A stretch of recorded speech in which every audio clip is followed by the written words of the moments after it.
김대중 100년 평화 페스티벌 두 번째 특별 강연을 시작하도록 하겠습니다.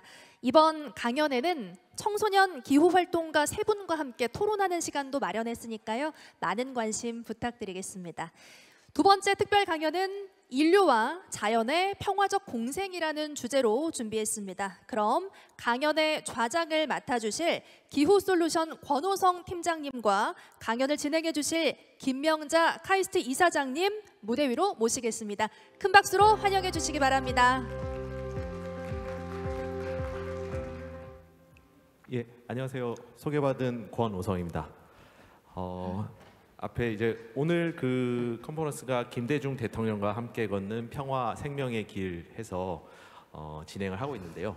앞에 특별 세션에서 평화에 대해서 주로 이야기를 나눴다면 이번 세션에서는 생명과 관련된 지금 큰 문제 중에 하나라고 할 수 있는 기후 위기 관련된 부분을 좀 집중적으로 다루게 될 것 같습니다. 그래서 그 분야 관련해서 더더욱 이렇게 아주 가장 말씀을 들어볼 적임이신 것 같습니다. 김대중 정부 때 7대 환경장관을 역임하셨고 역대 가장 최장의 환경장관이시기도 평가를 받으시기도 했었고 그 화학자이시면서 지금 카이스트의 이사장도 맡고 계신 김명자 이사장님께 전체적인 일단 특별 강연을 먼저 청해 듣고 그 다음에 사회자가 말씀하신 저도 역시 사실 그 기후 환경 단체에서 일하고 있는데요. 그 전에 이제 기자 생활을 했다가 이 문제가 워낙 심각한 문제이기 때문에 이직을 해서 활동가로 활동하고 있는데 특별 강연 뒤에 기후 단체에서 일하고 계신 청소년 활동가 포함 세 분을 모셔서 이번 시간에는 여러 사람이 함께 대담을 하는 형태로 진행을 하도록 하겠습니다. 그래서 네. 예. 제가 몇 분쯤 하면 될까요? 예, 몇 분 시간? 시간요? 저한테 시간. 예, 사실 그 사전에 이제 이사장님과 조금 편안하게 이야기를 하기로 해서 이사장님께서 이렇게 충분히 시간을 쓰셔도 될 것 같긴 한데요. 저희가 알기로 이제 지금 시간 전체가 90분이어서 5분 지났어요. 예, 이제 벌써 85분이어서 제 생각에 한 절반씩 괜찮으시면은 절반 하시고 절반 대담하시면 어떨까 싶습니다. 예, 그러면 박수로 맞아주시면 감사하겠습니다.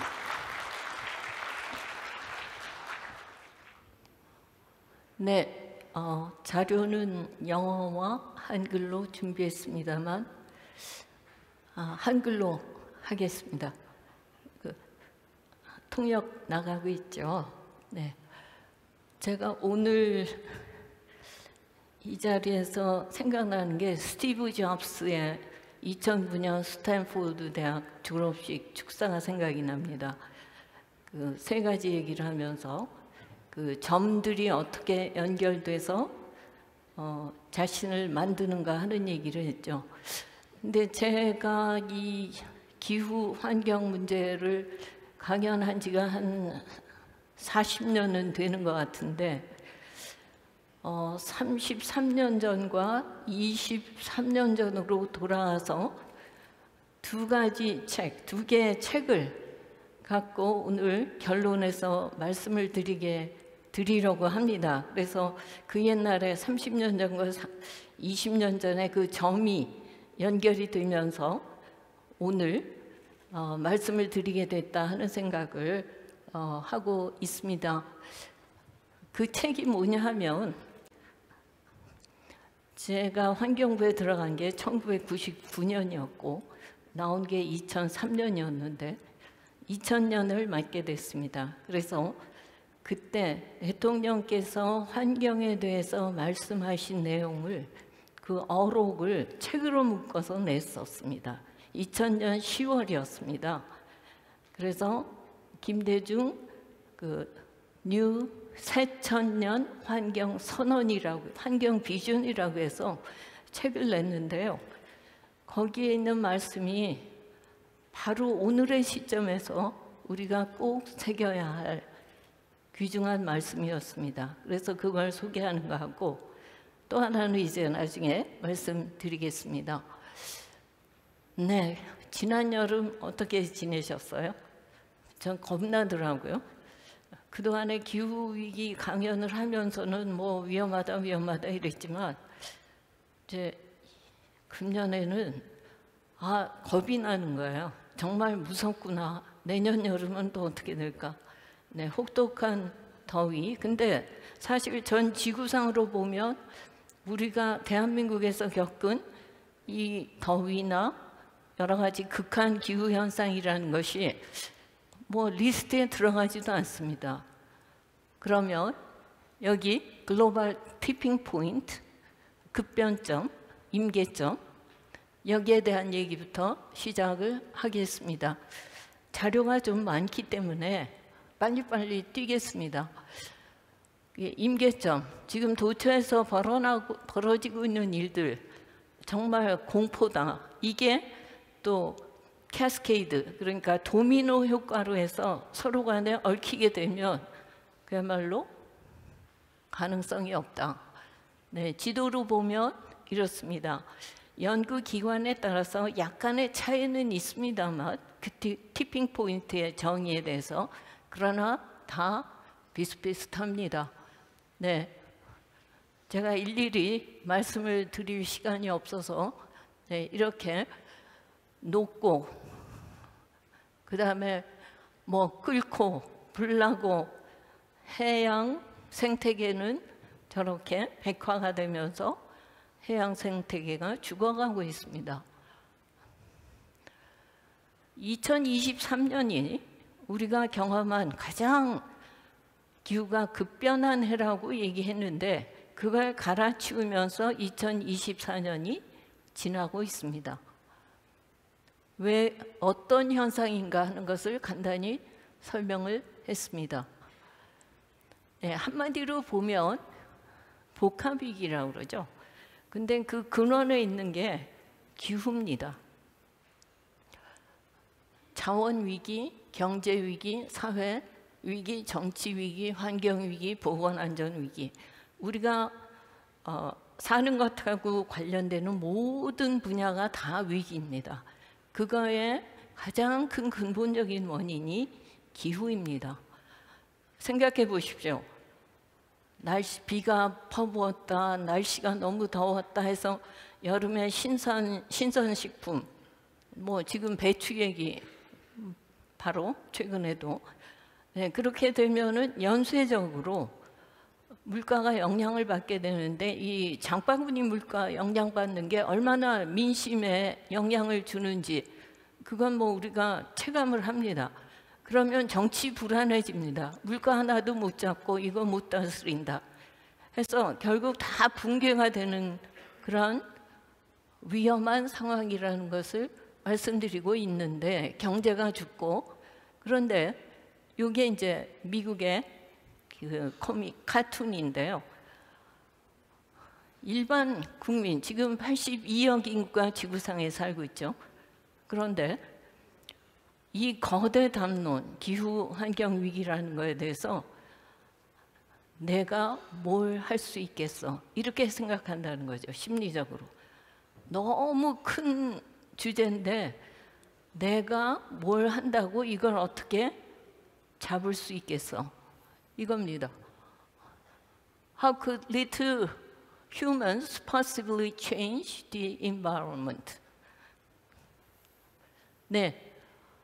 2008년에 나온 보고서를 제가 하나 예로 들었습니다. 글로벌 트렌드 2058. 이 내셔널 인텔리전스 커미티 워싱턴 DC에 있는 것이 발간한 건데 저렇게 쭉 꼽았습니다. 그런데 저런 요인들이 상호작용을 해서 불확실성이 더 커지고 있다. 그러니까 어떻게 될지 아무도 모른다. 이런 얘기입니다. 근데 같은 기관이 내셔널 인텔리전스 커미티 여기서 카운슬 여기서 2021년에 똑같은 주제에 대해서 보고서를 내면서 계속 환경 파괴, 기후 변화 심화되면서 거기에 고령화, 국가 부채, 경제 위기 이런 것까지 해서 복합돼서 위협이 증대되고 있다. 기후 행동 실패하고 있다. 그래서 이러이러한 것으로 결국 전 세계가 고통의 늪에 빠져 있다, 빠질 것이다, 헤어나지 못할 것이다 하는 겁니다. 월드 에코노믹 포럼도 마찬가지로 쭉 이런 심각한 10개의 리스크를 제시를 했는데 그중에 5가지가 기후, 환경 관련이고 그 다음에는 AI 기술 등 해서 이런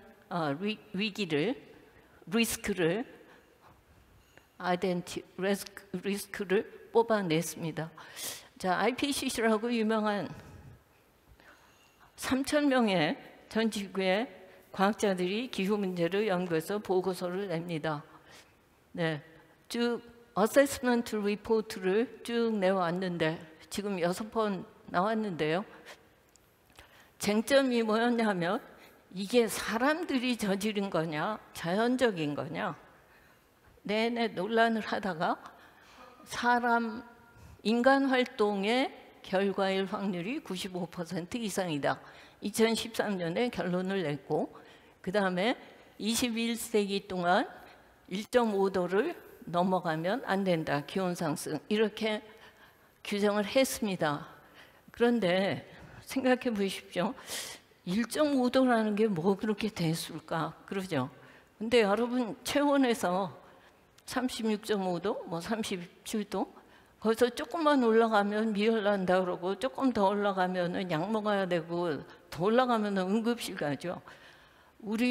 지금 우리가 당면하고 있는 문제의 근원은 이렇게 짧은 시간에 지구가 이렇게 큰 기온 상승을 경험한 적이 없었다는 겁니다. 가장 짧은 시간에 가장 큰 기온 변화를 경험을 하고 있는데 사람은 이 생태계 가운데서 가장 적응 능력이 떨어집니다. 가장 고급 고등 동물이라서 적응을 못합니다. 사람이 제일 문제입니다. 자연적인 원인에 의해서 일어난다라는 주장이 성립되지 않는다. 그래프를 보니까 자연적이라면 저 파란 그래프라야 되는데 인간 활동의 결과다. 제가 강조하고 싶은 게 이 그래프입니다. 여러 말 할 것 없고 지금 여기에 여러 가지 지수들에 대해서 그래프를 1950년대 이후에 특히 얼마나 급격히 그야말로 파국적으로 상승을 했는가 하는 것을 보여주고 있습니다. 인간 활동, 뭐 사회 시스템의 여러 가지, 그리고 지구 생태계에서 몇 가지의 주요 지표에 대해서 어떻게 변했나 하는 것을 보여주고 있는데, 자 보십시오. 50년대 이후에 저렇게 치솟고 있는데 저 그래프가 갑자기 꺾일 수 있을까요? 막 올라가던 게 플라토가 된다든가 갑자기 내려오는 쪽으로 바뀔 수 있을까요? 지금 이대로 간다면 저거는 파국입니다. 계속 올라갑니다. 더 이상 지속 가능하지 않죠.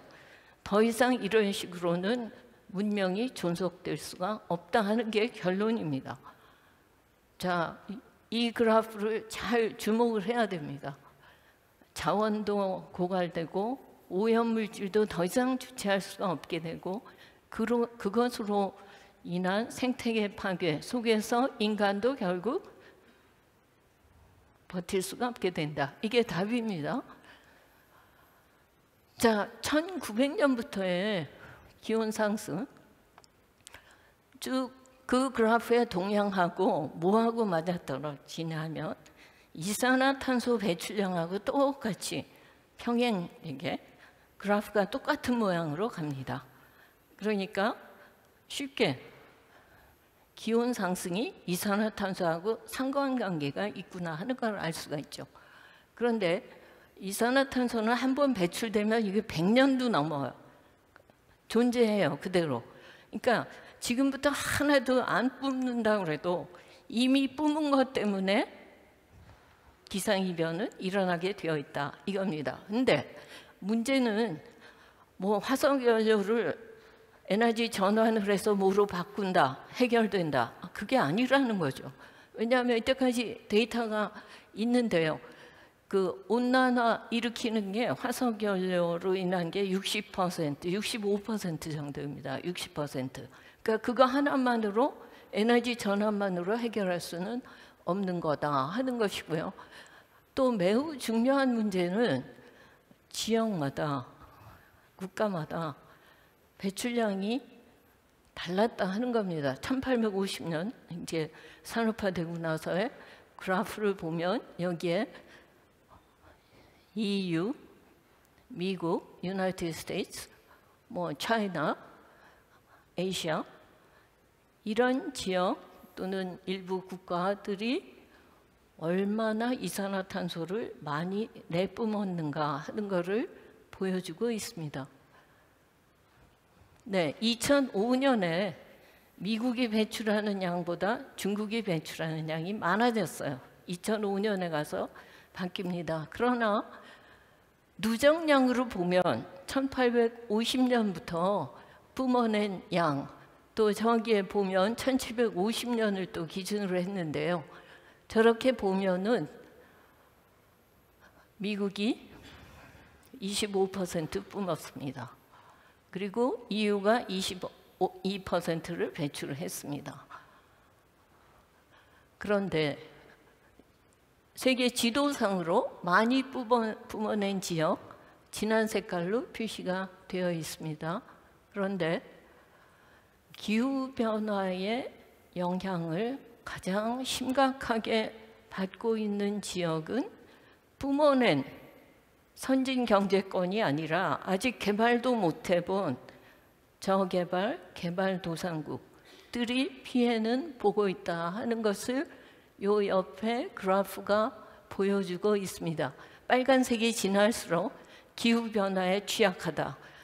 이런 나라들은, 이런 지역은 문제가 재난 대응 능력이 또 떨어집니다. 재원도 없고 기술도 없고 노하우도 없습니다.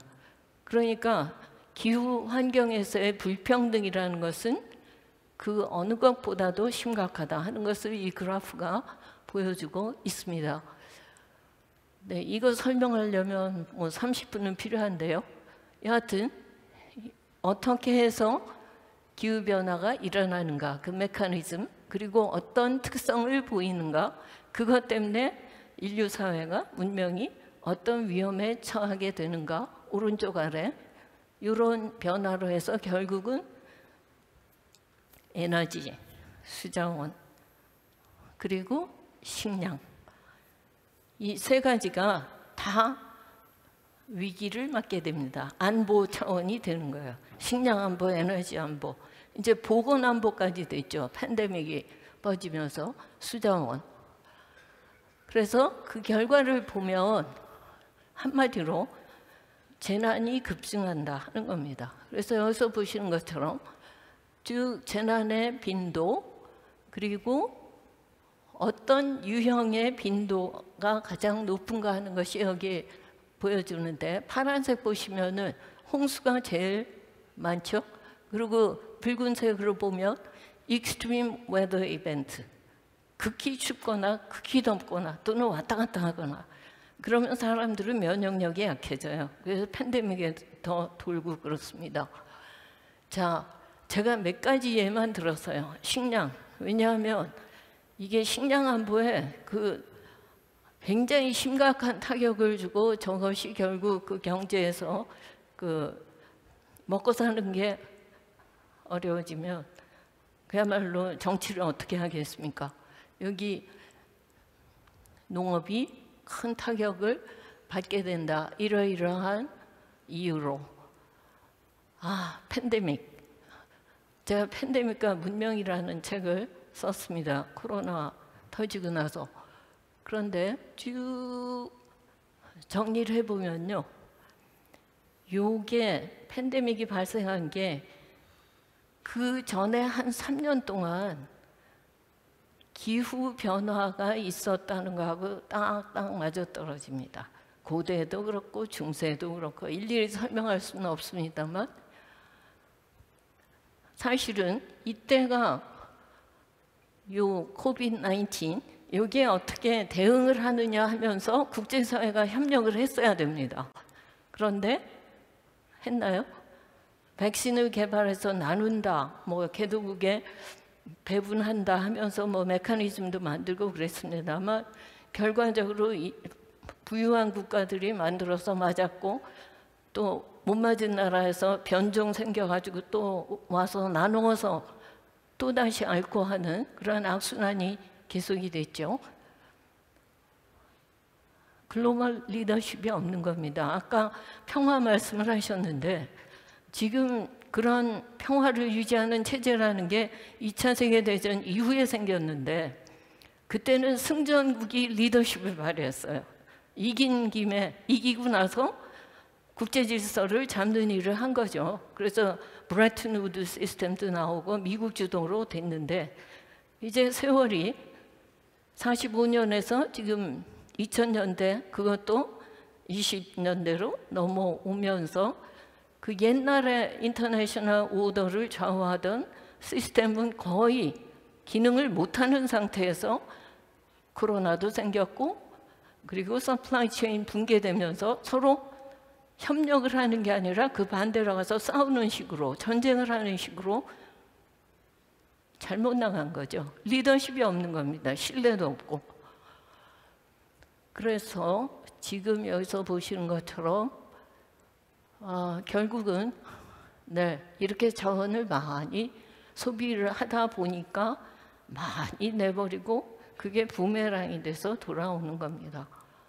어디로 가나요? 그래서 자원 위기도 해결하고 환경 위기도 해결하자 이런 뜻에서 서큘러 이코노미, 순환 경제라는 것을 열심히 한다고 하고 있는데 사실 그동안에 가만히 있었던 게 아니죠. 환경 정책, 기술 다 동원해서 문제 해결한다고 애를 썼습니다. 그래서 해결한 것도 있습니다. 그러나 계속 새로운 문제들이 생기고 거기서 더 심각해지는 것들이 생기고 하니까 전체적으로 기후나 환경에서 인류 문명이 안게 된 부담은 더 커진 상태가 된 겁니다. 노력을 안 한 게 아닌데 그걸로 다 해결하지 못하고 새로운 문제가 계속 발생하고 있다 하는 겁니다. 클라이밋 크라이시스를 극복하기 위한 테크놀로지가 없느냐? 없지 않습니다. 그 월드 에코노믹 포럼이 리포트를 내면서 2016년에 4차 산업혁명이 쓰나미처럼 오고 있다. 클라우스 슈밥이 말을 했죠. 근데 그러면서 그 모든 기술, 핵심 10개 기술이 다 지구를 살리는 기술이라고 그렇게 정의를 했었습니다. 다 지구를 살리는데 기후, 환경을 살리는데 기여할 수 있다고 했고 그래서 클라이밋 테크놀로지에 대해서 2024년에 이런 것들이 이제 기여를 이만큼 한 것도 사실입니다. 그러나 여기서도 역시 마찬가지입니다. IPR, 지적재산권으로 선진국 가진 데서는 그걸 보호하고 있고 개도국은 기후 문제는 선진 경제권이 일으켰으니까 재원, 기술을 지원을 해라. 이렇게 해서 한참 싸우다가 교토 프로토콜까지만 해도 그렇게 싸우고 그러다가 결국 2015년에 가서는 파리 협정을 하면서는 더 이상 이대로 싸울 수가 없다. 개도국도 참여하지 않고서는 이 문제를 해결할 수 없다 하는 공감대 때문에 결국 UN 컨벤션에 가입한 모든 나라가 지키기로 그렇게 합의가 된 것인데 그게 얼마나 임플리멘테이션, 추진이 되고 있는가 이게 문제인 거죠. 여기에서 무슨 말씀을 드리고 싶냐 하면 그동안에 문제 해결한다고 뭐 지속 가능한 소비와 생산 뭐 등등등등 많은 그 구호들이 나왔습니다. 기후 문제, 환경 문제 해결한다고 그랬는데 잘 되지가 않아요. 최근에는 ESG, 뭐 카본 넷제로 이런 식으로 해서 구호는 그린 뉴딜이니 해서 구호는 참 많습니다. 뭐 이해관계자, 스테이크홀더 캐피탈리즘까지 있고 수없이 많습니다. 차원도 다릅니다. 그런데 많이 있어서 막 혼란스러울 정도인데 그것들이 그럼 얼마나 현장에서 변화를 일으켜서 문제를 해결하고 있는가? 이거는 전혀 또 다른 얘기라는 거죠. 그런 가운데 최근에 한 2년 전부터 나온 것이 바이오디버시티, 그러니까 생물 다양성 보존한다는 얘기보다 조금 더 범위를 넓혀서 여기서 보시는 것처럼 네이처 포지티브 이코노미를 강조하는 흐름이 나타났다 하는 말씀을 드리면서 G7도 뭘 출범을 시켰습니다. 네이처 포지티브를 실현하겠다 하면서 했고 우리나라에서도 책 나왔습니다. 네, 그런 네이처 포지티브 쪽으로 간다. 그리고 또 예를 들면 바이오스피어가 있었는데 지금 기술이 너무 발전해서 테크노스피어라는 스피어가 생태계가 이제 또 하나 만들어진 거고 이게 바이오스피어를 압도하고 있는 거죠. 그러니까 이제 과제는 바이오스피어와 테크노스피어가 어떻게 공존을 하느냐, 하모니어스 조화롭게 공존하느냐. 그러면서 예를 들면 맥스 플랭크 인스티튜트 같은 데서는 그것을 이제 여러 가지 단계로 나누어서 구체화하는 일을 하고 있습니다. 제가 이제 김대중 대통령 말씀으로 넘어가고자 합니다. 2000년 10월에 책을 내면서 이때는 요새같이 우크라이나 중동 이런 전쟁 때가 아니었기 때문에 제가 과거 전쟁의 맥락에서 평화 개념을 추구했다고 한다면 21세기 새로운 시대 뉴 밀레니엄에는 인간과 자연의 진정한 화해를 구현하는 것으로 평화의 의미를 확장해야 한다고 믿습니다. 제가 책의 뒤에 이렇게 썼더라고요. 썼는지도 잊어버리고 있었는데 최근에 이제 강연을 몇 번 하면서 자료를 뒤져보니까 이렇게 썼더라고요. 내용은 저런 거였고 이제부터 각종 회의, 국무회의, 환경부 보고, 행사 이런 데서 대통령께서 말씀하셨던 내용 중 다 하지는 못했고요. 그 중에 내용들을 좀 정리를 해봤습니다. New Millennium Environmental Vision 이라는 그 리포트에 들어있는 내용. 지구를 어머니로, 모든 생명체를 형제자매로 이런 표현이 나옵니다. 그리고 빈국과 가난한 사람들이 가장 심각한 환경 피해자다. 그리고 지구를 여기도 또 그런 얘기. 그러면서 환경 기술 개발, 환경 산업, 그리고 국제 협력, 그리고 한국도 환경 선진국이 되도록 이렇게 노력을 하겠다 하는 비전을 제시를 했습니다. 생태 효율성이 높은 자원 순환형 경제, 사회 시스템을 구축하겠다. 그래서 한국은 좁은 땅에 급격한 산업화 도시화를 해서 수출 주도의 경제였습니다. 그러니까 원료가 없어요. 자원 빈국이니까 원료 수입했다가 여기에서 만들어가지고 밖으로 내보냅니다. 오염물질은 고스란히 떨어집니다. 기체, 액체, 고체. 그래서 오염 부하가 굉장히 높아요. 생태 용량은 낮은데 오염 부하는 높습니다. 그런데 초고속으로 산업화, 도시화 했습니다. 그러니까 환경 스트레스가 가장 강한 나라죠. 근데 정책도 가장 열심히 한 나라예요. 쓰레기 종량제 봉투 도입한, 전국 단위에서 도입한 나라는 전 세계에 대한민국밖에 없습니다. 네, 그래서 결국 서큘러 이코노미, 순환 경제라는 것을 이때 20여 년 전부터 강조를 했습니다. 여러 가지 에피소드가 많은데, 그리고 그러면서 항상 환경에서도 이제 민주주의, 시장 경제, 그러니까 기업의 자율성은 보장한다. 그리고 중앙정부와 지방정부의 역할, 그리고 환경정의, 인권 존중 강조하셨습니다. 환경산업, 이때 2002년 월드컵을 열기로 했습니다. 공기가 너무 나빴어요.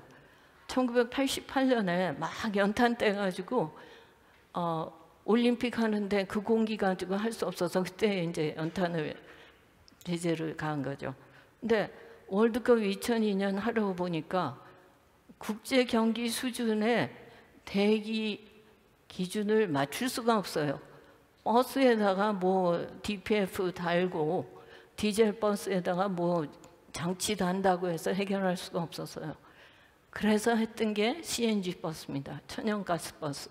이거 하는데 죽을 고생했습니다. 아무튼 70여 개 법 규정 개정해야 했고, 제가 환경부에서 일하고 나오니까 제일 잘한 게 CNG 버스 도입한 거다 이렇게 말을 했습니다. 근데 우리가 한 거는 그게 아니라 그 낙동강 수계 특별법, 그러니까 3대 강수계 영산강도 그렇고 금강도 그렇고요. 그 수계 특별법, 수계 관리 및 주민 지원 등에 관한 특별법 제정한 게 제일 어려운 일이었고 제일 업적이다 이랬는데, 나오니까 CNG 버스 돌아다니니까 그게 제일 잘한 일이다 이런 얘기를 들었습니다. 그래서 수질 개선 대책.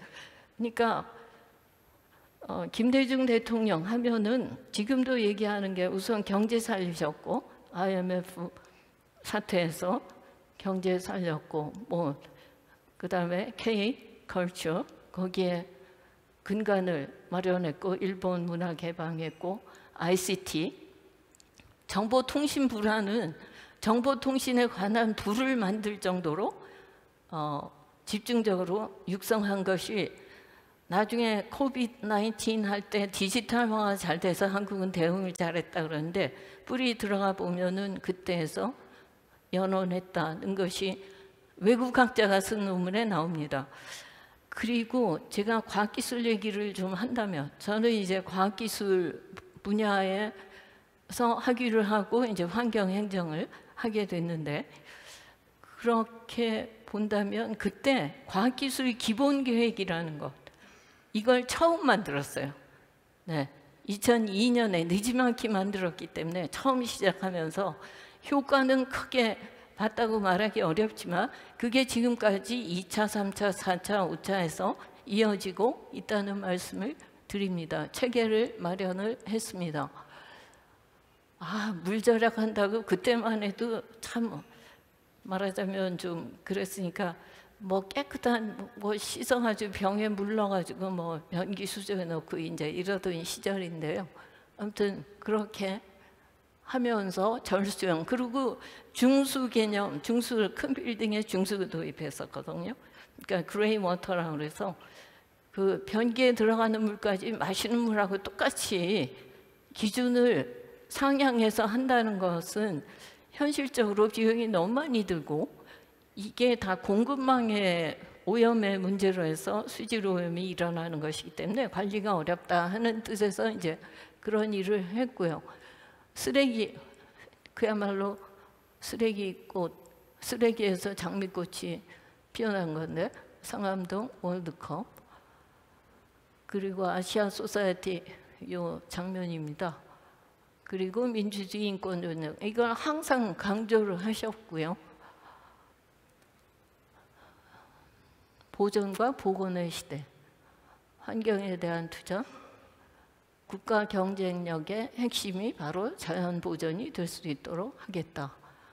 네, 이거는 지금 부시 대통령하고의 사진이고요. 그 다음에 환경 협약. 그 기후 협약에 대해서 한국의 입장은 개도국의 입장이었어요. 그래서 유엔 환경회의 같은데 그렇게 적극적으로 참여하지 않았습니다. 근데 99년에 제가 장관으로서, 차관이 가고 그랬는데 장관으로 참여를 했고, 연설을 Common but Differentiated, 책임을 한국도 지겠다 해서 선언을 했었습니다. 국제협력 그 메커니즘에 적극 참여하겠다 하는 것이 이제 국민의 정부의 방침이었습니다.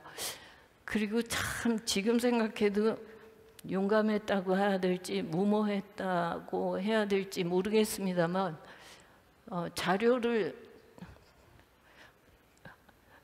강의 자료 만든다고 뭐 앞에 이제 몇 번 강연을 하면서 내가 옛날에 그린 GDP 했던 생각이 나는 거예요. 그린 GDP 도입하겠다 그러고 그 말도 안 되는 그때로서는 그런 건데 그걸 보고를 했습니다. 2001년에 이거는 이제 신문에 났던 기사를 요약해서 줄여서 한 건데 에코2 프로젝트라는 걸 했거든요. 이콜로지하고 이코노미를 같이 살린다. 이게 이제 국민의 정부가 2000년부터 했던 정책입니다. 그래서 녹색 GDP 체계를 단계적으로 도입하기 위해서 준비를 하겠습니다 하는 것을 대통령 그 연초 업무 보고에서 말씀을 드렸습니다. 그린 GDP가 뭐냐 하면 자원이 얼마나 그 GDP 올리는데 자원이 얼마나 소모가 됐으며 거기서 폐기물은 얼마나 나왔는지 자원 소모가 됐으며 자연을 얼마나 오염시켰으며 쓰레기는 얼마나 나왔는지 이걸 전체로 다 GDP에 집어넣어야 한다. 그러지 않고 어떤 식으로 하든 간에 경제 성장만 하면 된다라는 지표로는 이 문제를 해결할 수 없다. 이렇게 봤던 겁니다. 그래서 말만 해놓고 뭘 했지? 궁금하실 텐데요. 환경부 산하에 연구원이 있어요. 그래서 3년 동안 지표 개발에 필요한 자료 정리를 했습니다. 근데 저건 환경부가 할 일이 아니에요. 환경부가 할 수 있는 권한을 벗어나는 겁니다. 범부처적으로 해야 되는 거죠. 그런데 네이처 포지티브 이코노미를 보면서 제가 그린 GDP 생각이 나서 이 자료를 여기에 넣습니다. 그러니까 아무리 뭐 이렇게 저렇게 얘기해도 이 시대에 가장 그 두드러지는 실존적 위협, 생존적 위협, 아무튼 existential threat, 사느냐 죽느냐, 인류 문명이 존속하느냐 멸망하느냐를 결정짓는 그런 중요한 요소로서 실존적 위협, 이건 기후위기다 하는 겁니다. 이건 제가 정의한 게 아니고 그렇습니다.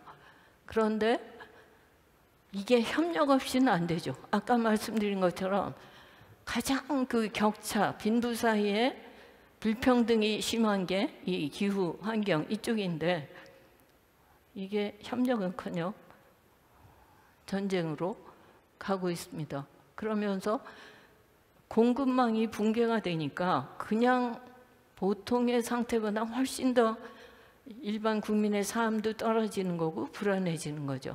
정치도 불안해지고 사회도 불안해집니다. 그런 상태로 거꾸로 가고 있는 이 상황, 이걸 어떻게 그러면 다시 돌려낼 수가 있겠느냐? 답이 없어요. 근데 리더십이 없어요. 파트너십도 없고 신뢰도 없어요. 싸움만 하고 있어요. 그래서 지금 이러이러한 것들 말을 하고 있지만 실행이 안 되고 있다.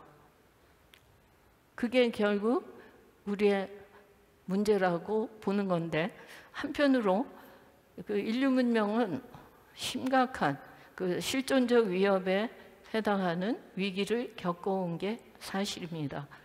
그러면서도 또 지혜를 발휘해서 그 위기를 극복한 것도 또 사실입니다. 그런데 지금의 이 위기를 어떻게 하면 극복할 수 있겠는가? 그게 우리 앞에 놓여 있는 과제입니다. 제가 또 하나의 점 얘기를 말씀드리는데 깨졌습니다만 1991년에 동서양의 과학 전통과 환경 운동이라는 책을 썼습니다. 이게 문화부 추천도 되고 그랬는데 길게 썼어요. 제가 대학에서 화학으로 하기로 했지만 과학사를 20여 년 동안 강의를 하면서 그 동서양의 과학 전통하고 이 환경 문제하고 사이가 어떻게 연관이 되는가 그걸 들여다보면서 쓴 책이 이 책인데 답이 분명하게 나오더라고요. 이게 33년 전 책인데 사회경제 제도적 접근 중요하죠. 과학기술 산업적 접근 중요합니다. 근데 그것만 가지고는 안 된다 하는 거죠. 제일 중요한 거는 사람들의 생각과 행동이 바뀌어야 된다. 가치관적 접근. 이것 없이는 앞에 그런 두 가지 온갖 거 다 구호로 안만 외쳐봤자 변화를 실질적으로 일으키기에는 역부족이다 하는 게 결론이었어요. 이게 33년 전의 결론이었습니다. 코로나 겪으면서도 이렇게 비유를 다시 이 비유가 생각나는데 인간이 바이러스고 우리가 살고 있는 지구 생태계 이게 숙주입니다. 숙주에 인간이 바이러스가 들어간 거예요. 그러면 숙주가 죽으면 바이러스도 죽죠. 코로나 바이러스가 들어와서 환자가 죽으면 코로나도 끝이죠. 네, 그런 관계인데 그걸 모르고 이게 자연은 정복의 대상이고 그런 말하자면 가장 근본적인 개념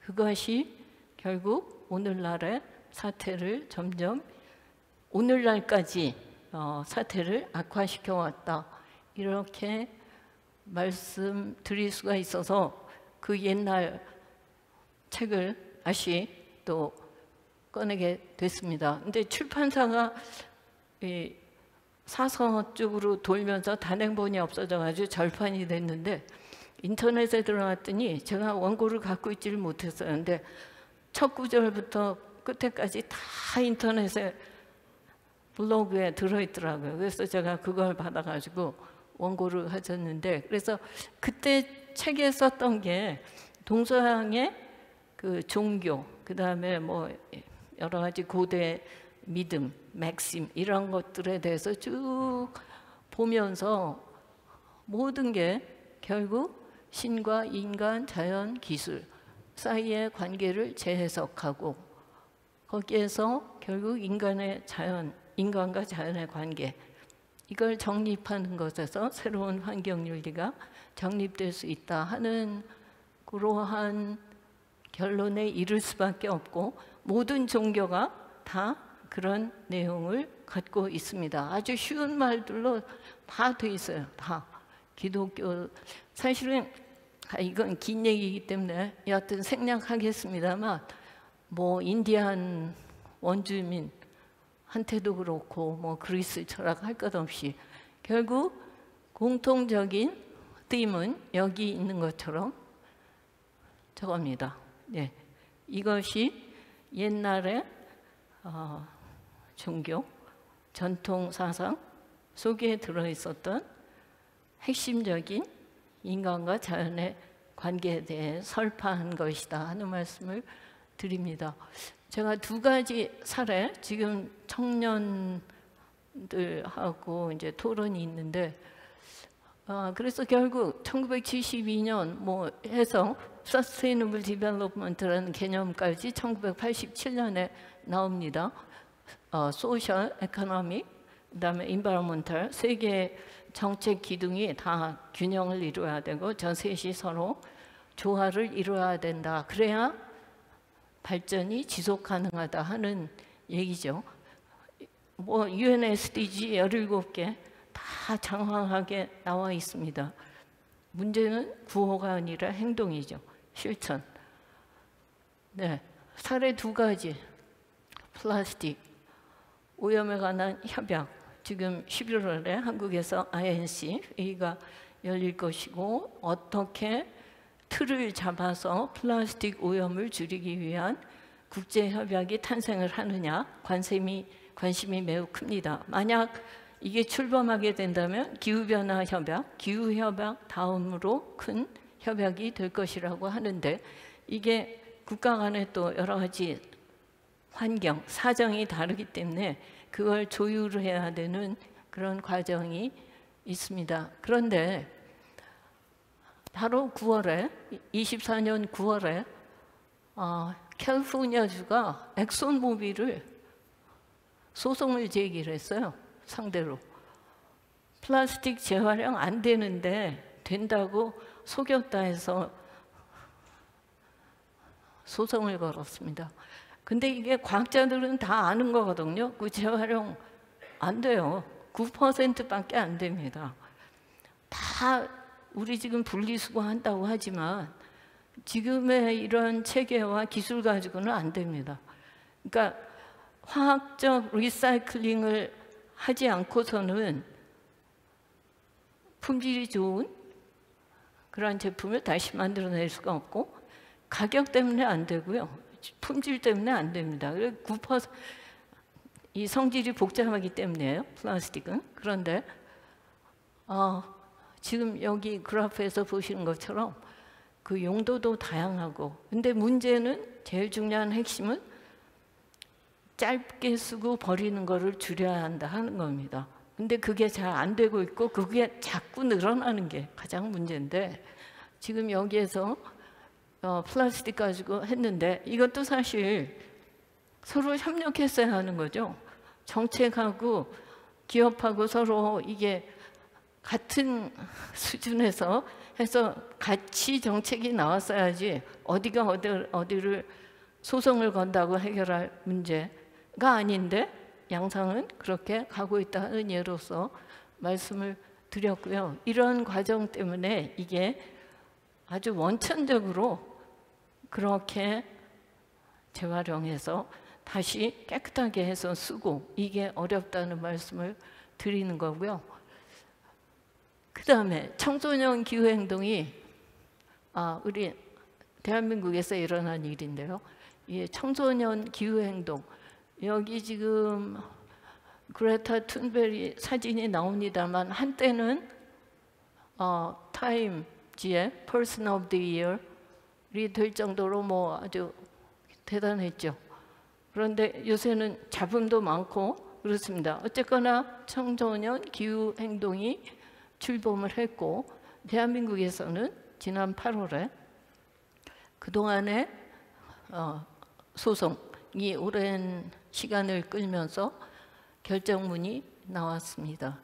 그러니까 탄소중립기본법에 2031년부터 2050년까지에 대해서 계획이 없다. 그걸 세워라 하는 거죠. 그런 의미에서 위헌이라고 했고 26년 2월까지 개정을 해라. 이렇게 됐고, 청소년 기후행동은 이게 뭐 이런 사회적 선언이기 때문에 굉장히 이제부터 행동을 해야 된다. 그런 성명을 냈습니다. 사회적으로 얼마나 복잡한가, 이 문제 해결을 위해서 다 협력을 해야 되는데 그것이 그렇게 간단한 문제가 아니기 때문에 섹터별로도 다 입장이 다르고, 그래서 그걸 어떻게 잘 아우르면서 같이 가야 할 길을 찾는가 하는 것이 우리에게 주어진 과제라고 하겠습니다. 제가 너무 오래 했나요? 아무튼 여기까지 제 말씀을 마치기로 하는데, 김대중 대통령께서 이제 재임하시던 그때가 뉴 밀레니엄이었고, 환경 행정은 다른 것에 가려진 면이 있지만 지금도 21세기 환경 행정의 기초를 그때 닦았다, 이런 얘기는 합니다. 가장 기본되는 개념이 뭐였냐면 그때까지는 사후 처리였어요. 비용도 많이 들고 효과성도 떨어집니다. 그거를 사전 예방으로 옮겼다 하는 겁니다. Prevention first. 네, 이상으로 제 말씀 마치겠습니다. 감사합니다. 예, 감사합니다, 이사장님. 그러면 이어서 방금 발표 중에 나왔던 청소년 기후행동의 주인공인 우리 청소년, 지금은 이제 성인이 됐죠, 활동가와 그때 변호를 맡으셨던 윤세정 변호사님 모셔서 말씀 듣도록 하겠습니다. 예, 박수로 맞으시면 감사하겠습니다. 그럼 시작 전에 짧게 이쪽부터 이렇게 차례대로 자기 소개를 좀. Would you introduce yourself one by one? Yeah. Yoon Hyun-jung. I am Yoon Hyun-jung, an activist from Youth for Climate Action. Hello. 활동가 김보림이라고 합니다. 네, 안녕하세요. 플랜 1.5라는 환경단체에서 활동하고 있는 윤세종입니다. 반갑습니다. 예, 환영합니다. 그럼 우선 그 세 분을 모셨으니까 그리고 또 발표에서 나왔던 올해 있었던 굉장히 큰 결정이죠. 한국 헌법재판소에서 낸 기후 헌법소송 판결에 대해서 먼저 이야기를 좀 나눠볼까 하는데요. 뭐 모르시는 분도 계실 수 있을 것 같아요. 그래서 어떤 판결이었고 어떤 의미가 있는지 윤 변호사님께 먼저 좀 말씀을 부탁드리겠습니다.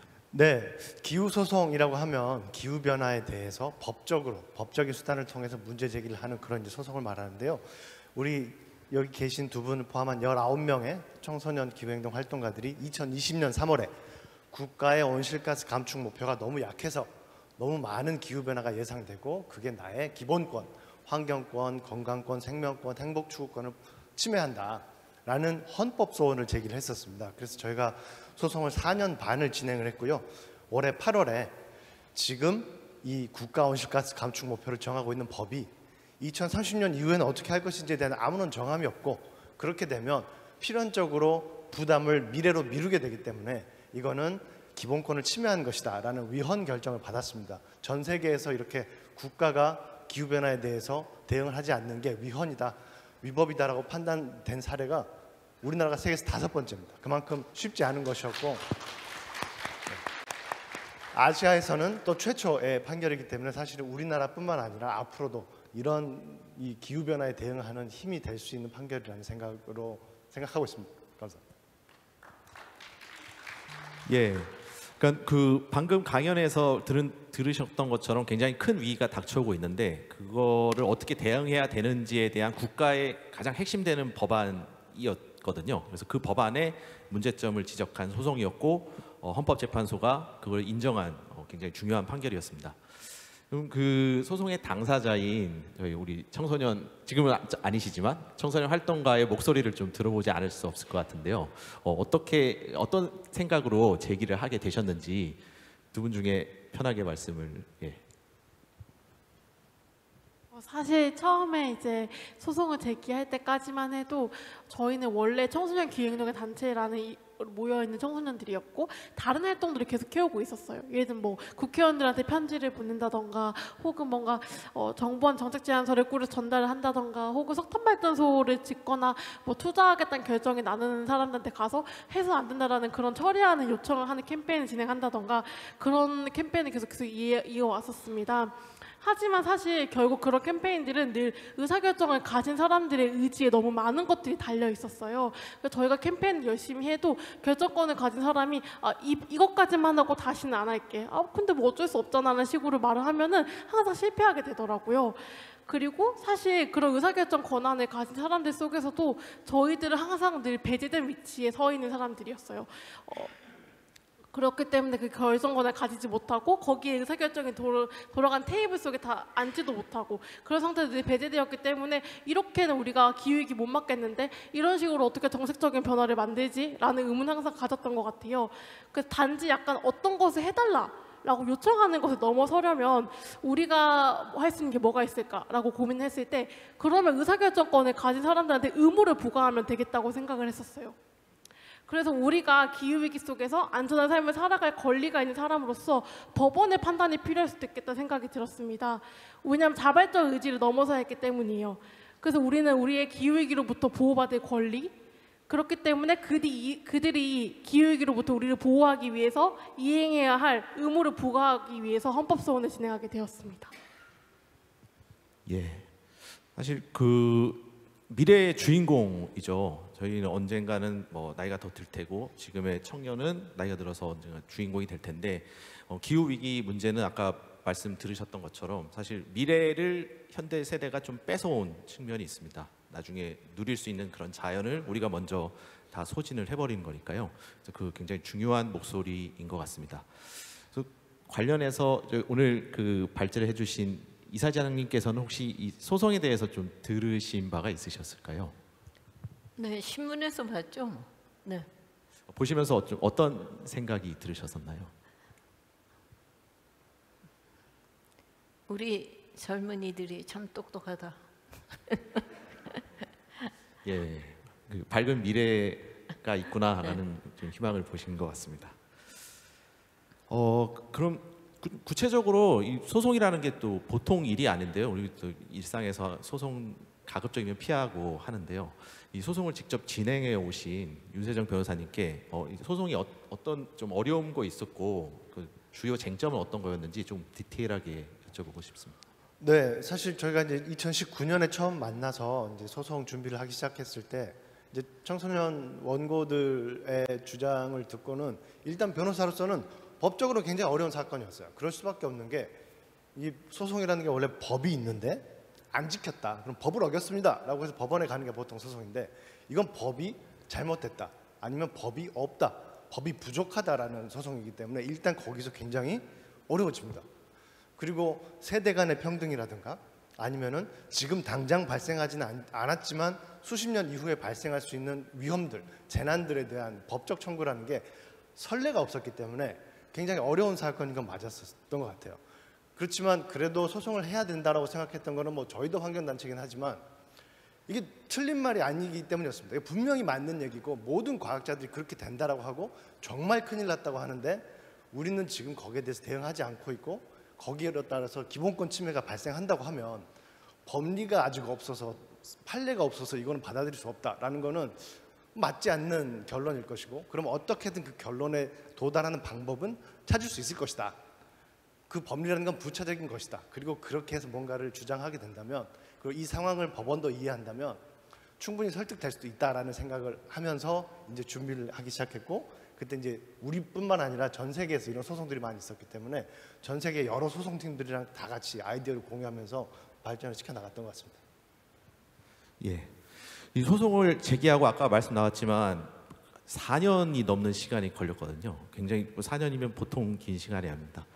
그 긴 시간 동안 이끌어오면서 또 여러 가지 일들이 있었을 것 같은데 그 보림님이라든가 현정님 혹시 그 과정 중에 힘드셨던 거라든가 기억 남는 에피소드가 있으셨을까요? 소송을 시작하기 전에는 아마 많은 분들이 공감하실 수 있을 것 같은데 저희도 태어났을 때부터 지구온난화가 심각하고 기후변화가 심각하다라는 이야기를 들어왔었거든요. 그리고 나고 자라면서도 항상 심각하다라는 이야기만 들었고 그래서 기후변화는 항상 북극곰의 문제이고 이 문제는 우리 세대에서 실제로 겪을 어떤 위험이라고 생각하진 않았어요. 그냥 다음 세대에 미칠 영향이라고 생각을 되게 많이 했었고 근데 올해 여름처럼 2018년이 사상 최악의 폭염이었다라고 그때는 평가가 됐었는데 그때 어떤 폭염이 굉장히 심해지고 동시에 전 세계 과학이 지금 기후위기가 정말 위험하다라는 걸 계속 증명을 해내는 시점이 되면서 이게 그런 문제가 아니라 지금 당장 우리의 삶에 미치는 영향이 될 수밖에 없구나. 지금 당장 우리의 일이구나 라는 걸 알게 되면서 여러 가지 행동을 하게 됐었거든요. 근데 문제를 해결하려고 해도 실제 소송을 청구하기 전까지도 할 수 있는 건 시위를 하거나 정책 의사결정자를 어떻게든 찾아서 할 수 있는 요구를 전달하거나 라는 것밖에 없었고 그 과정에서 입법과 행정에게 어떤 현정님이 말씀해 주신 것처럼 요청사항을 전달하는 것만으로 문제가 해결되지 않고 다 자발적 의지에 기대야 되다 보니까 명확한 안전을 위해서 뭔가 법적인 접근을 하려고 했을 땐 되게 많은 사람들이 이건 불가능하다, 원고로서 적격함을 인정받지도 못할 것이다, 아니면 앞서 변호사님 말씀해 주신 것처럼 판례가 없기 때문에 이거는 지금은 불가능한 소송이다 라는 이야기를 되게 많이 했었고 그래서 저희도 변화의 가능성을 이야기하는 윤 변호사님이나 이런 분들을 만나서야 이 소송이 본격적으로 좀 진행이 될 수 있었던 부분이 있었던 것 같습니다. 예, 시작할 때만 해도 다윗과 골리앗의 싸움 같으셨을 것 같은데 결과적으로 이런 결정을 받아서 정말 대단한 일이 아니었을까 싶습니다. 그 실제 결정이 나오던 날의 감회는 어떠셨는지 세 분 조금 궁금합니다. 저는 재판장에서 쫓겨날 뻔했어요. 왜냐하면은 그 헌법에 합치하지 아니한다라는 말이 나오자마자 제가 울기 시작했는데 제가 너무 입을 틀어막고 울었는데 계속 소리가 새어나가서 법정 경호원분이 저한테 오셔서 혹시 나가실래요라고 저한테 물어보셨거든요. 그래서 쫓겨날 뻔했을 정도로 되게 많이 울었고요. 물론 근데 그 뒤로 지나가면 갈수록 처음엔 합치되지 않다라는 그 말만 듣고 아 다행이다 패소하지 않았구나 싶어서 되게 많이 다행이다는 생각이 들었었는데 그 이후에 가면 갈수록 계속 기각되는 부분들을 읊어주시는 거예요 재판관분들이. 그래서 이제 눈물이 쏙 들어가더라고요. 그래서 진정이 돼가지고 약간 좀 아쉬운데 이런 생각을 당일날은 되게 많이 했던 것 같습니다. 그 이후에 다시 이제 선고를 이제 판결부도 나오면서 되짚어 보면서 조금 마음이 달라지긴 했지만 첫날에는 다행이지만 좀 아쉬운데 속상한데 라는 마음이 많이 들었던 것 같아요. 저도 비슷했던 것 같은데 옆에서 누가 끄끄거리면서 쫓겨날 뻔하다 보니까 저는 입을 더 틀어막고 울었던 것 같은데 이기기도 하고 지기도 했던 소송이었던 것 같아요. 그리고 거의 한 5년 가까이 되는 시간 동안 기후소송을 진행해 오면서 생각보다 평범한 시민들이 국가의 기후 대응에 개입할 수 있는 지점이 너무 없다라는 걸 항상 확인해 왔다 보니까 이 판결이 정말 절박했고 그래서 나아간 결과가 나왔을 때는 되게 기뻤고 또 지금 현재 2030년까지의 온실가스 감축 목표에 대해서는 위헌성을 인정받지 못했다라는 걸 들었을 때는 사실 좀 많이 그 순간에 실망을 되게 많이 하기도 했었던 것 같습니다. 네, 그렇죠. 저는 당시에는 엄청 긴장되기도 했지만 졌을 때, 이겼을 때 이 시나리오별로 기자회견문을 다 준비해서 들어간 상황이었고요. 이제 재판정에서 재판관들이 뭐라고 하는지에 따라서 기자회견을 빨리 거쳐가지고 나가서 바로 이제 기자회견을 다 해야 되는 상황이라 되게 좀 마음이 되게 바쁘고 정신이 없었긴 합니다. 그렇지만 어쨌든 이 소송을 통해서 궁극적으로 하고 싶었던 얘기는 기후위기 대응 안 하는 건 위헌이다라는 확인을 받고자 함이었고 그 확인을 받았기 때문에 헌법에 합치되지 아니한다라는 문장이 나왔을 때 저는 됐다라고 생각을 했었죠. 그리고 항상 법원의 판결은 궁극적인 답은 아닙니다. 궁극적인 답을 찾는 건 결국 민주주의적 과정을 이해해야 되고 국회고 정부가 되기 때문에 둘이 하고 있지 않으면 안 하면 안 된다 억지로라도 시켜주는 그 억지 스타트를 사실은 판결에서 끊어준 거라서 이제 해야 된다는 걸 확인을 받았으니까 답은 지금부터 또 찾아야 되는 거라서 지금 이제 승리의 어떤 그 여운보다는 앞으로 해야 될 숙제에 대한 고민이 다 같이 더 많은 것 같습니다. 네. 앞서 소송 시작했을 때 뉴스를 통해서 이사장님께서도 보셨다고 하셨는데 결정이 났을 때 뭐 여러 가지 생각이 드셨을 것 같아요. 사실 이런 결정이 날 수 있을까? 지금 이미 닥쳐온 기후 위기에서 이게 참 의미가 있다? 아니면은 또 뭐 경우에 따라서는 한국 상황에서는 좀 빠르다? 뭐 여러 가지 생각이 있을 수 있을 것 같은데 이사장님께서는 어떻게 보셨는지 결정 궁금합니다. 네, 저는 10대도 20대도 아닙니다. 그래서 세상이 또 그 정부가 어떤 계획을 세웠다고 그게 어떤 결과로 그 목표에 도달을 하는지 이런 것도 이제 경험을 했고 제 말씀의 요지는 국가가 2050년까지의 기후변화 대응에 관한 목표를 설정해야 한다 하는 것은 원칙이고 맞는 얘기를 한 거고 그래서 당연하게 그런 결정이 나왔다 이렇게 봅니다. 그런데 목표를 설정하는 것도 중요하지만 그 목표까지 어떻게 도달하느냐가 더 중요하죠. 근데 지금 국가 그 감축 목표 제시한 것 가지고도 우리 사회가 굉장히 논란이 많았고 지금도 뭐 정리된 건 아니죠. 그 현실적 여건이 있고 국내 현실적 여건이 있는데 또 외생 변수들, 국외 변수들이 작용을 하고 그런 가운데 그 목표를 향해서 어떻게 갈 수 있느냐 하는 거는 이거는 국가, 기업 혼자서 할 수 있는 게 아닙니다. 정부가 할 수 있는 것도 아니고 기업이 할 수 있는 것도 아니고 다 같이 해야 되는 겁니다. 이 기후 위기 해결에서 가장 어려운 문제는 이게 어느 한 섹터의 이슈가 아니라는 겁니다. 전체 이 지구상에 살고 있는 모든 사람들의 문제인데, 물론 그 책임은 각각, 책임과 역할은 각각 다릅니다. 그러나 그게 전부가 참여를 해야지만 성과를 거둘 수가 있다는 것, 그걸 어떻게 공감대를 형성을 하면서 같이 그 목표를 향해서 힘과 지혜를 모아서 나가느냐, 이것이 못지않게 중요하다 하는 말씀을 드리고 싶습니다. 우리가 해야 한다, 그렇다고 꼭 되든가요? 해야 한다고 한다? 할 수 있다? 이것하고 사이에서는 그 사안에 따라서 상당히 차이가 있습니다.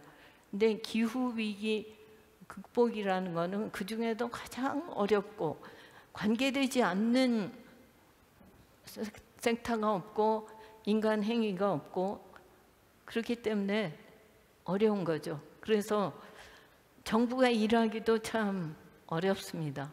정부가 요즘처럼 다양한 목소리 나오는 가운데 지도력을 갖고 탁탁 처리하는 게 참 어려운 세상이 됐는데요.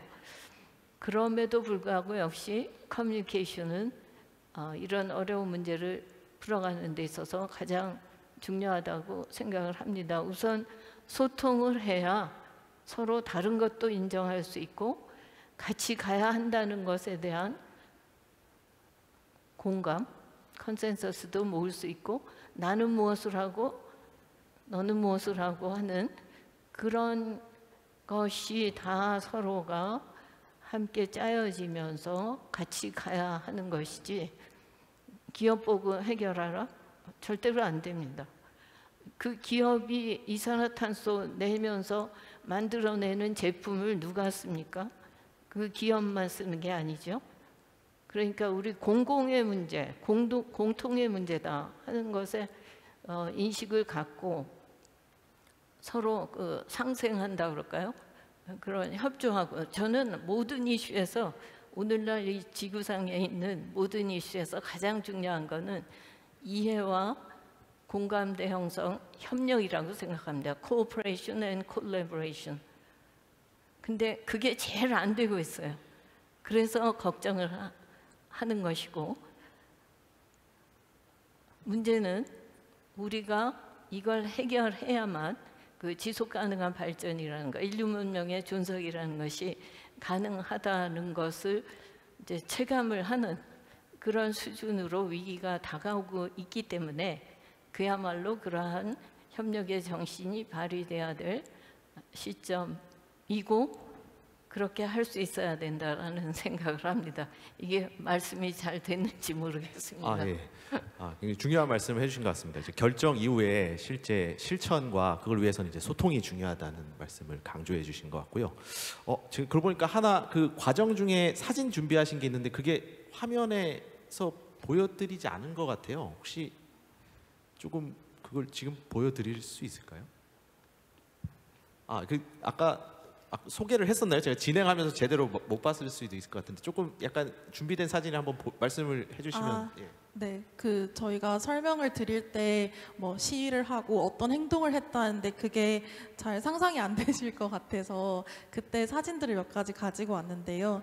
처음에 2019년에는 기후변화라는 문제가 나의 일로 여기는 청소년들이 곳곳에서 자신의 개인적 실천을 하기 시작했고, 근데 개인의 실천만으로 문제를 해결하기엔 아까 김명자 이사장님께서 말씀해 주신 것처럼 너무 복합적이고 큰 사회 구조적인 문제이다 보니까 우리가 좀 더 실질적이고 사회 뭔가 정치와 정책의 변화까지도 그릴 수 있는 뭔가를 해야 된다라는 생각을 하면서 온라인으로 조금씩 연결되기 시작을 했어요.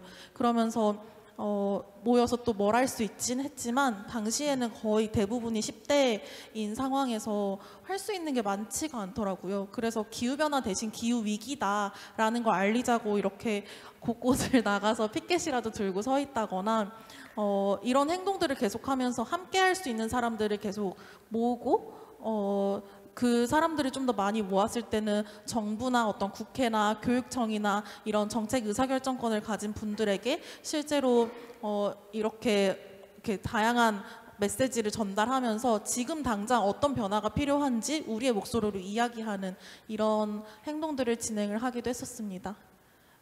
그리고 그 과정을 통해서 소송을 청구했을 때 2020년 당시의 모습이고요. 네. 기후 소송 관련해서는 끝으로 하나 아까 말씀 중에 이게 아시아에서 이런 성격의 첫 소송이라고 했는데 좀 앞서 네덜란드에서 이게 굉장히 유명한 우르엔다 판결이 뭐 전 세계적으로 최초라는 판결이 있었죠. 근데 이번 판결의 좀 세계적인 의미에 대해서도 한 말씀 짚어주면 좋을 것 같습니다. 저희는 헌법소원의 판결이 나면 사실 국가의 기후 대응이 엄청 진전이 있을 거라고 기대를 처음엔 되게 많이 했었거든요. 근데 결국에는 판결을 통해서 알게 된 건 판결은 기후 대응의 최선을 제시하는 게 아니라 우리가 후퇴해서는 안 되는 그 마지노선을 제시한다라는 점이었습니다. 권리를 중심으로 한 사법적 판결은 보통 이전의 판결을 존중하고 답습하면서 사회의 변화를 서서히 따라간다라는 게 이 소송을 통해서 얻은 가장 큰 배움 중에 하나였는데요. 한국의 헌법소원이 더 이상 후퇴할 수 없는 기후 대응의 마지노선을 법원이 제시한 것이라면 국제적으로도 비슷할 수 있습니다. 기후위기에 대한 국가 책무나 권리 보호에 대한 하나의 좋은 판례가 남았기 때문에 한국의 판결은 특히나 권리에 대한 소송 같은 것들이 이루어질 때 아시아 국가들 중에서도 지금 일본과 대만 등에서도 아시아에서 기후 소송들이 진행이 되고 있는데 한국의 판례의 영향을 받아서 조금 더 나아진 판결을 기대할 수 있는 상황이라고 보고 있습니다. 예, 앞서 저 이사장님 발표에서 보셨듯이 이게 세계가 같이 해야지 해결할 수 있는 문제인데 한국이 또 좋은 선례를 남긴 게 아닌가 싶습니다. 좀 시선을 확장해서 기후뿐만 아니라 전체 환경 운동에 대해서도 이야기를 조금 나눠보면 어떨까 싶은데요. 앞서 있었던 그동안에 쭉 여러 가지 환경 운동이라던가 이제 활동하시면서 들으신거나 보고 배우신 것들이 있으실 것 같은데 세 분께서는 혹시 우리나라 지금까지 그 기후 환경 운동에 대해서는 어떻게 보시는지 궁금합니다. 네, 사실 우리 환경 시민사회에서도 기후 변화가 첫 번째 제일 중요한 의제로 올라선 게 그렇게 오래 안 됐었습니다. 그러니까 청소년 기후 행동의 활동을 시작했던 2018년만 해도 미세먼지가 더 큰 관심을 갖고 있었고 더 많은 민감한 주제였고요. 근데 그런 과정에서도 우리가 진짜 지금 집중해야 될 거는 온실가스이고 기후 변화 문제일 수 있다라는 어떤 인식을 청소년 기후 행동이 많이 만들어졌고 2019년부터는 정말 기후 변화가 중심이 됐다고 생각이 들어서 사실은 우리 청소년 기후행동이라는 단체가 기여한 바가 전 개인적으로 굉장히 크다고 생각하는데요. 그 뒤로도 시민사회에서도 많은 노력을 해왔지만 역시 결국 이건 시민사회 활동이라는 건 결국 더 넓은 시민들이 이 문제에 대해서 공감하고 우선순위를 더 높게 생각할 수 있도록 도와주는 역할이라고 생각합니다. 그런 면에서는 여전히 우리 사회 전체에서 기후변화가 갖는 우선순위가 아직도 너무 낮다라는 아쉬움은 떨치기 어려운 것 같아요. 기후변화 과학적으로는 너무 중요하고 진짜 큰일 났다라는 데서는 아무도 이 얘기를 하지 않지만 그러니까 기름값을 좀 올려야 될까? 전기요금을 올려야 될까? 일회용품을 규제해야 될까? 우리 막상 일상에 오는 어떤 영향을 주는 사안에 있어서는 항상 편리와 값싼 에너지와 어떤 그런 경제 성장률, 단기적인 경제 성장률 이런 것들이 더 우선되고 있지 않나라는 아쉬움은 항상 남는데요. 사실 정답은 없는 것 같습니다. 그렇기 때문에 더 열심히 활동하고 더 이게 문제라는 얘기를 하고 하는 게 지금 저희가 할 수 있는 최선이 아닐까라고 생각해봤습니다.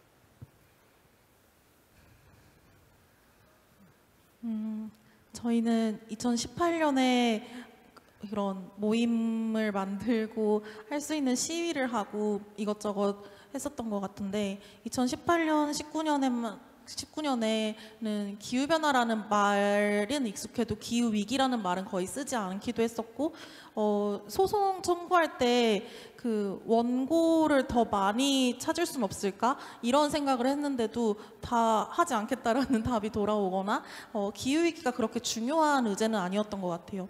근데 되게 빠른 속도로 2024년까지 기후위기가 사회에서 정말 핵심 의제가 될 정도로 많은 사회운동이 생겨나고 저희처럼 기존의 어떤 사회운동을 경험하거나 해보지 않았던 그런 다양하고 또 평범한 사람들이 자신의 자리에서 기후위기를 다루고 행동하는 사람들이 정말 커졌다라는 건 많이 느끼게 되는 것 같고 근데 동시에 정부에서도 기후위기에 대한 어떤 관심을 늘리고 논의하는 자리가 늘어났음에도 여전히 기후위기가 직접 재난의 형태로 닥치거나 했을 땐 그건 또 개인의 영역 그리고 뭔가 미리 대비되거나 사전에 논의되거나 하는 것이 아니라 기후위기와 관련된 정책 의사결정은 되게 큰 논의를 하고 있고 실제 기후위기의 영향은 올해 여름처럼 그냥 개인에게 닥치고 운이 좋아야 좀 안전할 수 있고 이런 상황에 머물러 있는 것 같아서 앞으로의 운동이 더 중요할 수밖에 없겠다는 생각을 많이 하는 것 같습니다. 저도 비슷한데요. 저는 특히 오늘 계속 발제 들으면서 기후위기라는 단어가 너무 많이 나와서 되게 놀라요. 가끔씩 돌아다니다 보면은 몇 년 전까지만 해도 기후위기라고 하면 다들 뭔지 몰랐는데 지구온난화요? 이렇게 물어봤는데 오늘도 그렇고 여러 자리 갈 때마다 요즘은 기후위기라는 단어가 너무 많이 들려서 신기할 때도 되게 많은 것 같아요. 근데 한편으로는 그래서 더 약간 문제라고 생각되는 지점들 중에 하나가 기후위기가 실제 우리 생활 속에서 다가오는 모습은 되게 다른데 정치라던가 혹은 문제를 해결하는 사람들이 이 문제를 다루는 방식은 되게 생활과 떨어져 있구나라는 게 많이 느끼는 것 같아요. 예를 들면 정치인들이 말한다거나 혹은 뭔가 공약, 정책으로 나오는 기후위기는 늘 막 온실가스를 어떻게 줄이겠다, 우리 산업을 어떻게 전환시키겠다 하는 얘기들이 되게 많이 나오는데 물론 당연히 그런 방식으로 기후위기에 대응해야 하는 것도 맞지만 따지고 보면 기후위기가 위기가 된 이유는 우리 일상에 위기가 오고 우리 일상에 지장이 가기 때문에 위기라고 불리는 거잖아요. 실제 근데 우리 삶에서 다가오는 기후위기를 어떻게 적응해 나갈 것인가 혹은 그걸 어떻게 대응하고 삶을 지킬 것인가 하는 논의가 전혀 나오지 않고 거기에 대한 정책은 되게 부족하구나라는 걸 되게 많이 느끼는 것 같아요. 그렇다 보니까 사람들도 기후위기 심각은 한데 잘 모르겠는데 라는 식으로 넘어간다거나 혹은 내가 마주하는 기후위기에 대응하는 정치인은 없어 라고 기후위기를 언급하는 사람들이 많지만 실제 문제를 해결하는 사람은 되게 없는 방식으로 문제가 흘러가고 있는 것 같아서 이제는 그냥 감축만 얘기하는 게 아니라 적응, 이 기후위기 시대에서 우리가 어떻게 살아갈 것인가 얘기해야 될 때가 아닌가라는 생각이 자꾸 드는 것 같습니다. 예, 말씀을 듣고 보니 국가와 정부의 역할도 굉장히 중요할 것 같은 생각이 드는데요. 그 환경부 장관 역할을 오래 역임하셨던 그 이사장님 보시기에 좀 우리나라 환경 정책에 있어서 어떤 게 필요하고 어떻게 평가하시는지 궁금합니다. 환경부 장관 지낸 사람한테 환경정책 평가하라 그러니까 좀 대한민국이 아까 말씀드린 것처럼 아주 특이한 환경이었죠. 생태 용량 열악한 가운데 세계 최고속의 산업화 도시화, 근대화 발전을 했습니다. 수출 주도 경제였고 그러니까 환경 스트레스가 가장 큰 나라였는데 그것을 극복하기 위해서 나름대로 적극적인 정책을 폈습니다. 그래서 그게 일부 효과를 거두었기 때문에 이만큼 된 거죠. 근데 정부에서 일을 하면 이게 운동가의 시각에서 일을 하는 것과는 다를 수밖에 없습니다. 운동은 시민운동 차원에서 하는 것이고 서로가 역할 분담을 해서 서로가 이제 도움을 받는 그런 관계인데 제가 일할 때 대한민국에서 환경단체 목소리가 가장 강했다고 그런 시기였습니다. 그때 국민의 정부 그때 뭐 민주 분위기 이런 거하고도 연관이 되는데요. 그런데 그때 2000년에 경제가 굉장히 어려워진다고 그랬어요. 그래서 경제가 어려워지면 기업이 침체해서 생존이 문제가 되는데 환경 규제 강하게 때려가지고 거기에 투자해야 되고 기준 높여가지고 하게 된다 그러면 그게 지켜질 리가 없죠. 오히려 불법적으로 가게 됩니다. 그래서 역으로 아까 말씀드린 것처럼 환경과 경제의 상생이다. 이렇게 내걸었습니다. 그랬더니 이게 의외로 반응이 좋은 거예요. 심지어 환경단체에서도 막 공격을 받을 줄 알았는데 그게 아닌 거예요. 그리고 정부 부처들은 매우 반색을 했습니다. 환경과 경제의 상생이다. 같이 살자. 그게 이론적으로도 불가능하지 않고 선진국의 사례도 있습니다.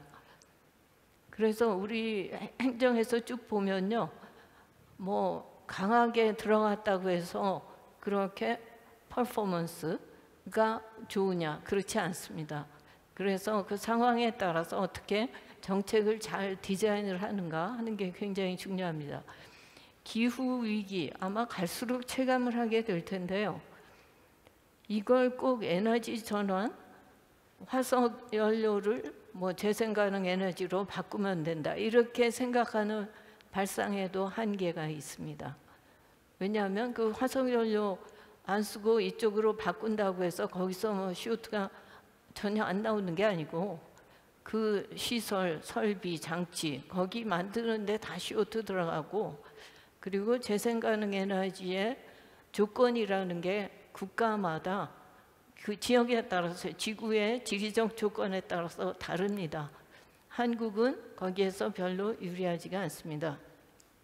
그런 여러 가지 실질적인 현실적인 조건을 고려해서 에너지 믹스를 잘 짜야 되는데, 가장 중요한 제가 보기에 오류가 기후 위기는 화석 연료를 재생 가능 에너지로 바꾸면 되는 것처럼 생각한다 그러면 그거는 오류라는 겁니다.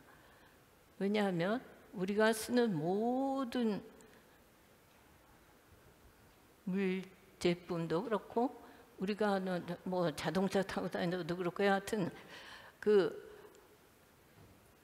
모든 경제 활동, 제품 이런 것이 자원인데 그게 만들어지는 과정에서 에너지를 쓰잖아요. 그렇게 쓰면은 그만큼 자원이 많이, 에너지 자원을 비롯해서 자원이 많이 들어가는데 거기 쓰레기 많이 나오면 그만큼 또 처리하는데 또 에너지가 들어가고, 그럼 또 오염물질 나오고 CO2를 비롯해서. 그래서 제일 중요한 키워드는 자원 효율성을 높이는 겁니다. Resource efficiency를 높이는 겁니다. 거기에 에너지도 물론 들어가고, 그러니까 결국 옛날 말로는 절약했죠. 절약. 우리는 그렇게 살았지만 지금은 그런 개념이 굉장히 희미해졌습니다. 왜냐하면 잘 사는 시대만 살았기 때문에, 젊은 세대는. 그래서 이 resource efficiency를 높여야 된다. 그래서 제가 옛날 그 전통사상 그리고 종교에서 말하고 있는 그걸 굳이 지금 이 시대에 와가지고 그 얘기를 하고 있는 이유가, 그런 태도를 갖지 않으면 이 문제 해결하기 어렵다는 것을 강조하기 위해서 그렇게 한 것입니다.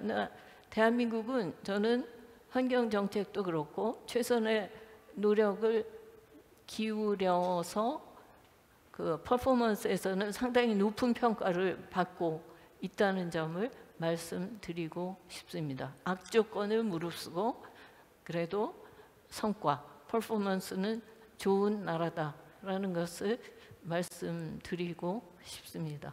예, 감사합니다. 이상님. 저희 이제 주어진 시간이 한 5분 정도 남아서요. 끝으로 그 4분이네요. 예. 오늘 주제인 평화와 생명 관련된 생각을 듣고 마무리하면 어떨까 싶습니다. 기후가 지금 뭐 앞서 말씀드린 것처럼 다른 평화 생명 이슈와 굉장히 밀접하게 연관이 있는데요. 그거에 대해서 뭐 기후 변화가 미치는 영향 또는 기후 변화 해결하기 위해서는 평화와 생명의 사상이 갖는 중요성, 뭐 여러 가지 것들이 있을 수 있을 것 같은데 끝에서부터 좀 어떻게 생각하시는지 말씀 부탁드립니다. 사실 전쟁이 없다고 해서 평화인 건 아닌 것 같다는 생각을 요새 되게 많이 하고 있는 것 같아요.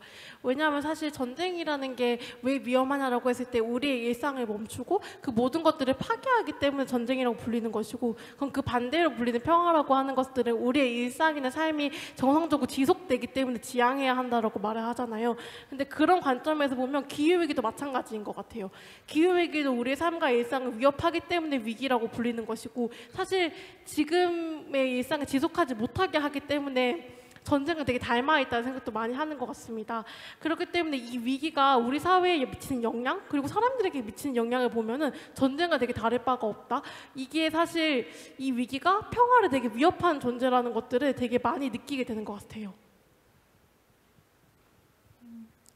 저는 앞선 질문은 현정님과 비슷해서 이런 복합 위기 시대에 그러면 어떤 마음가짐이 필요할지를 고민을 좀 했었는데, 이걸 좀 공유드리고 싶은데요.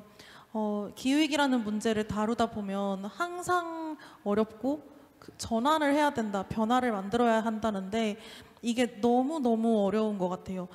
약간 막막함이 계속 먼저 찾아올 정도로.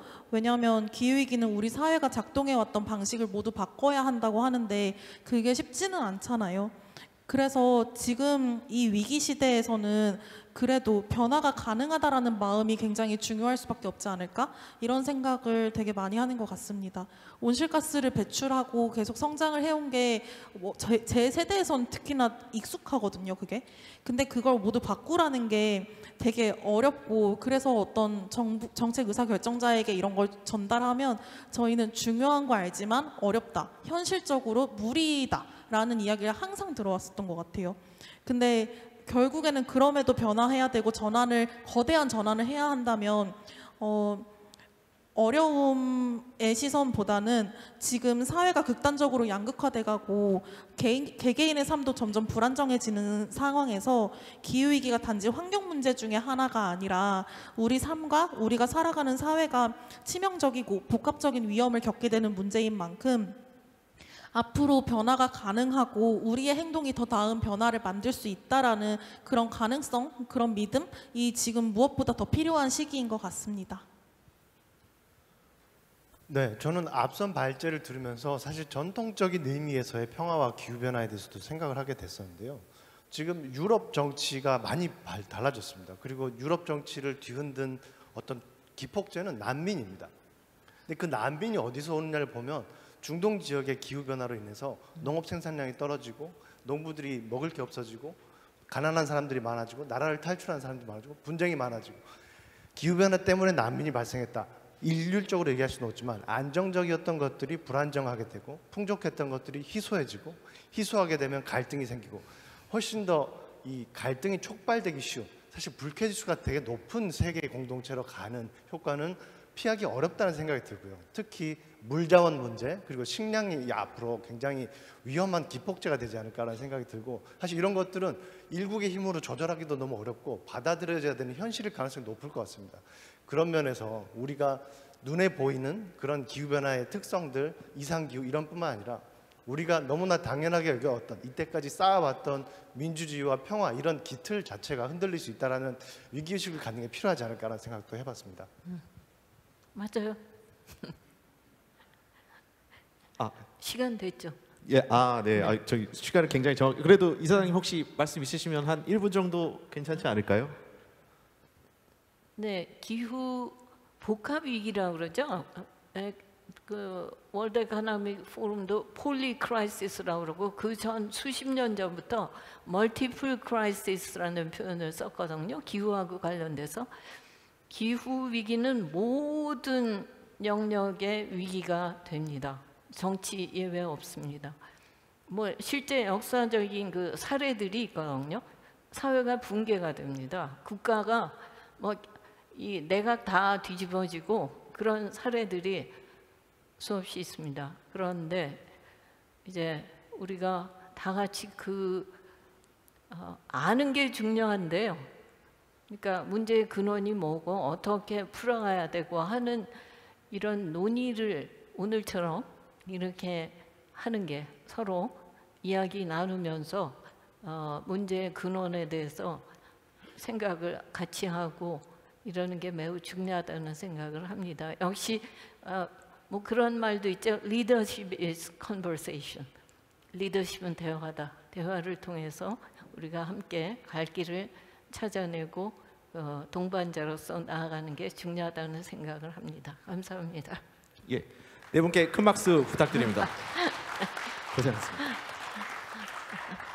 네, 고맙습니다. 다시 한번 강연과 토론으로 의미 있는 시간을 꾸며주신 5분께 큰 박수 보내주시면 감사하겠습니다. 네, 두 번째 세션이 진행되는 동안 많은 분들께서 고개를 끄덕끄덕 하시면서 공감을 하시는 것 같았습니다. 당장 올 겨울도 한파가 예고돼 있는데요. 이제는 정말 이야기할 때인 것 같습니다. 기후헌법 소원 최종 선고 기자회견에서 이 판결은 끝이 아닌 기후 대응의 시작이다라는 문구를 봤는데요. 그만큼 오늘 의미 있는 시작을 함께 할 수 있는 시간이었다는 생각이 들었습니다. 자, 그럼 이것으로 김대중 100년 평화 페스티벌 1일차 학술 행사를 모두 마치도록 하겠습니다. 그리고 내일 2일차는 10시 30분부터 진행이 되니까요. 특별 강연과 공모전 시상 등 다양한 프로그램들 끝까지 함께해 주시면 진심으로 감사하겠습니다. 오늘 긴 시간 함께 자리해 주신 참석자분들 또 내빈 여러분께 감사의 인사드리면서 저는 이만 물러가도록 하겠습니다. 함께해 주신 여러분 고맙습니다.